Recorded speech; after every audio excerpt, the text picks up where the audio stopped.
vient continuer son enseignement et il va nous parler de Pierre dans les Actes des Apôtres. Alors accueillons chaleureusement le Père Yvan Mathieu. Nous nous sommes laissés la dernière fois au moment où Jésus prenait l'ascenseur. Non, il ne prenait pas l'ascenseur, mais il était enlevé au ciel le jour de l'ascension. Et on a été frappé par le fait que les apôtres regardaient. Il y avait les yeux fixés vers le ciel. Et on a dit que 5 fois, Luc insistait sur le regard des apôtres. On a expliqué que ça voulait dire que comme Élisée, qui avait vu Élie s'envoler vers le ciel, avait reçu une double part de son esprit pour continuer sa mission, bien les apôtres et l'Église aussi fixaient leur regard sur le Christ ressuscité, en train d'entrer dans le royaume de son Père pour se préparer à recevoir l'Esprit Saint. Mais là, il faut faire attention, parce que à force de regarder au ciel comme ça, là, on risque d'avoir un torticolis. C'est un petit peu ce que les anges, les 2 hommes vêtus de blanc, ce sont des anges, ils poussent les apôtres un peu. Ils disent, « Hey! Pourquoi regardez-vous vers le ciel? » Est-ce que ça veut dire qu'il faut arrêter de prier? Non. C'est important d'avoir les yeux fixés vers le ciel. Mais si tout ce qu'on fait pendant toute notre vie, c'est d'avoir les yeux fixés vers le ciel, bien, on risque, si on prend une marche, de tomber. On risque de ne pas voir où on s'en va. Et on risque surtout de ne pas faire le travail que Dieu notre Père, Jésus notre Seigneur et l'Esprit Saint nous invitent à faire. Et là, ce que j'aimerais qu'on fasse dans cette deuxième réflexion, c'est qu'on prenne le temps de contempler, non seulement les disciples, les apôtres qui regardent vers le ciel, mais il y a 2 dimensions. C'est comme une croix. On a une belle croix devant nous. Il y a la dimension verticale qui nous monte vers le ciel, mais il y a aussi la dimension horizontale qui nous tourne les uns vers les autres. Et c'est cette dimension-là qu'on va maintenant redécouvrir en nous laissant guider par Saint Luc dans le livre des Actes des Apôtres. Alors, une fois que les anges leur disent « Hey, c'est assez là, vous avez regardé au ciel, il faut maintenant aller vers le lieu où vous avez à être des témoins. » Alors, qu'est-ce qu'ils font? Quittant alors la colline appelée Mont des Oliviers, ils regagnèrent Jérusalem.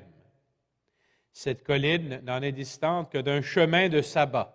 Ça nous rappelle un peu les disciples d'Emmaüs. C'est pas loin. À leur retour, ils montèrent dans la chambre haute. Alors, cette chambre-là, elle est importante parce que c'est là où Jésus avait célébré l'Eucharistie, le jeudi saint. C'est là où il s'était enfermé et Jésus était venu les trouver, se montrer vivant. C'est là où il avait mangé devant eux. C'est un lieu important. Alors, ils retournent dans ce lieu que moi j'appellerais le lieu du souvenir, et ils y retournent. Et là, Saint Luc nous fait la liste des gens qui étaient là. Connaissez-vous Pierre Jean-Jacques? Il était là. Pierre, Jean et Jacques, là, c'est pas votre curé, Jacques, mais... Alors, c'est un autre Jacques, c'est pour ça qu'il y a un S à Jacques. Alors, Pierre, Jean et Jacques, André, alors les 4 premiers apôtres, Philippe, 5, Thomas, 6, Barthélemy, 7, Matthieu, 8, Jacques, fils d'Alphée, 9, Simon le Zélote, 10, Jude, fils de Jacques, 11. Il en manque un, Judas. Bon, dans l'Évangile de Luc, on ne nous a pas encore dit qu'est-ce qui s'était passé avec Judas. Il faut faire attention dans nos souvenirs, hein, parce qu'on dit, ah, Judas, bien, il s'est pendu, juste dans l'Évangile de Matthieu. C'est le seul qui nous dit que, avant que Jésus soit mis en croix, Judas s'était pendu. On va voir qu'on a une autre tradition ici. C'est un petit peu compliqué, mais on va y arriver dans un instant. Donc, les 11 apôtres. Et là, on nous dit quoi? Tous unanimes. Unanime. Ça vient du latin, ça. Hein? Una anima. Une âme. En grec, homotumadon. C'est un adverbe. Hein? Il n'avait qu'une âme. Et ça, c'est quelque chose d'important. Parce que, rappelez-vous, dans l'Évangile, les apôtres étaient-ils toujours unanimes? Oui, la plupart du temps, ils ne comprenaient rien, puis ils étaient unanimes. Hein? Chez nous, on dit parce qu'ils étaient des cornichons un peu. Hein? Bon, ils ne comprenaient pas vite. Mais souvent, dans l'Évangile de Luc et dans tous les évangiles, qu'est-ce qu'ils font? Ils se chicanent. Y en a-tu qui ont des enfants ici? Moi puis ma sœur, on a fait ça pendant au moins 20 ans, se chicaner. Hein? Puis on en rit aujourd'hui, mais des fois, quand on est trop longtemps ensemble, ça revient. Hein? Bon, alors ils chicanaient pour savoir quoi?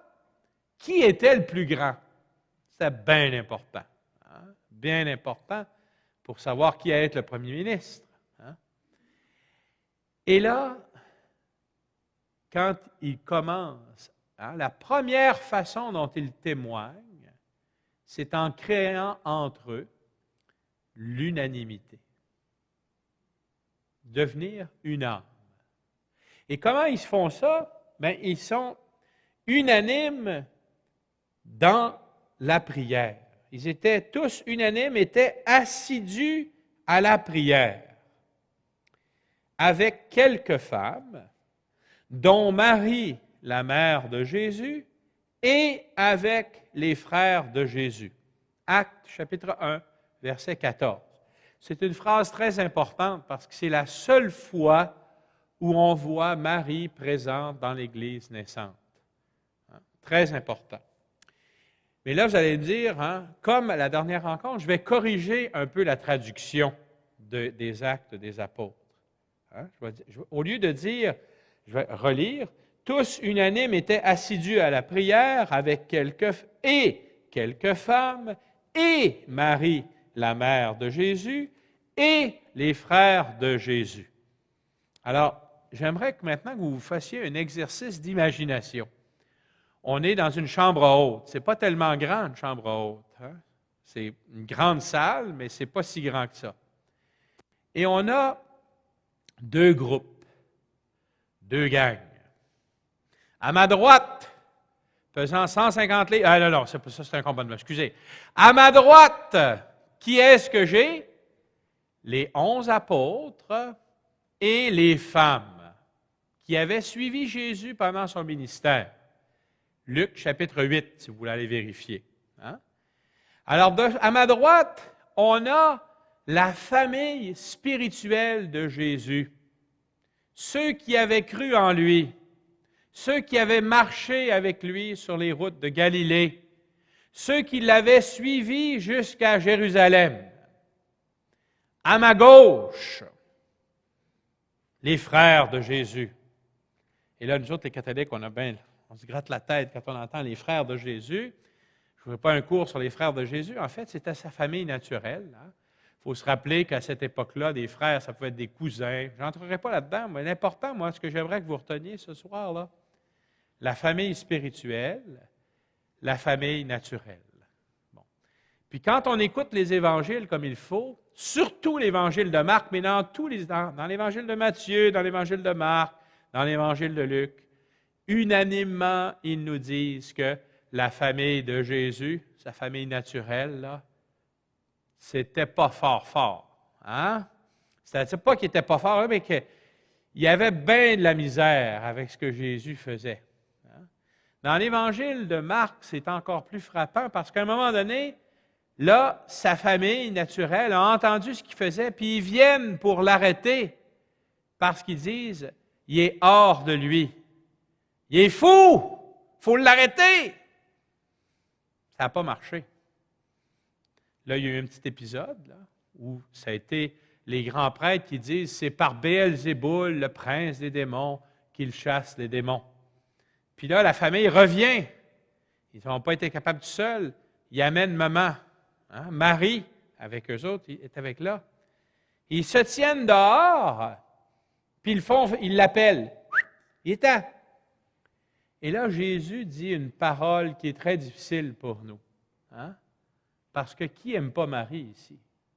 Moi, je suis un père mariste, je porte son nom, je l'aime beaucoup. Hein? Je pense que c'est le cas de tout le monde ici. Hein, on a tous une dévotion à Marie. Je ne vais pas vous l'enlever, au contraire. Mais en même temps, vous voyez, Marie, elle est là dehors avec les frères, puis là, il y a quelqu'un qui rentre qui vient dire à Jésus, « Hey, ta mère, tes frères sont dehors, ils veulent te voir. » Et là, Jésus dit, « Regarde ceux qui sont autour de lui, donc la famille des spirituels. » Il dit, « Qui est ma mère? Qui sont mes frères? » Ceux qui écoutent la parole de Dieu et qui la gardent, ceux-là sont mes sœurs, mes frères, ma mère. C'est tough un peu, hein? Pour nous autres, c'est tough. Pour Marie, ça n'a pas dû être facile non plus. Hein? La meilleure explication qu'on peut trouver de ça, c'est le fait que ce que Jésus faisait, ce n'est pas être un enfant mal élevé. Ce n'est pas être en chicane avec maman et avec les frères et sœurs. C'est leur lancer une invitation. Pourquoi vous restez dehors? Dehors. Hein, c'est écrit, ils étaient dehors. Puis il aurait voulu que lui sorte. Jésus leur dit, pourquoi vous restez dehors? Venez en dedans. Devenez des membres de ma famille spirituelle. C'est ça le sens, me semble-t-il, de ce texte-là.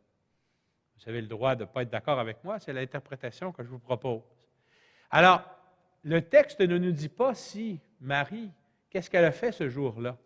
Mais voyez, après la mort et la résurrection de Jésus, on retrouve non seulement une unanimité entre les apôtres, qui ne l'était pas beaucoup avant Pâques, mais on retrouve aussi une unanimité entre les deux familles. À ma droite, les disciples, les apôtres, à ma gauche, la famille naturelle. Ils n'étaient pas capables de se sentir avant Pâques. Là, ils sont ensemble, dans la même salle, en train de prier pour la venue du Saint-Esprit. Il s'est passé quelque chose. Qui est au milieu de qui est le trait d'union entre les deux familles? Marie. Hein? C'est pour ça que j'ai retraduit. Laissez-moi relire le verset. Hein? Tous unanimes étaient assidus à la prière, et quelques femmes, et Marie, et les frères. Voyez, Marie est entre deux « et », entre les deux familles. Elle fait le lien.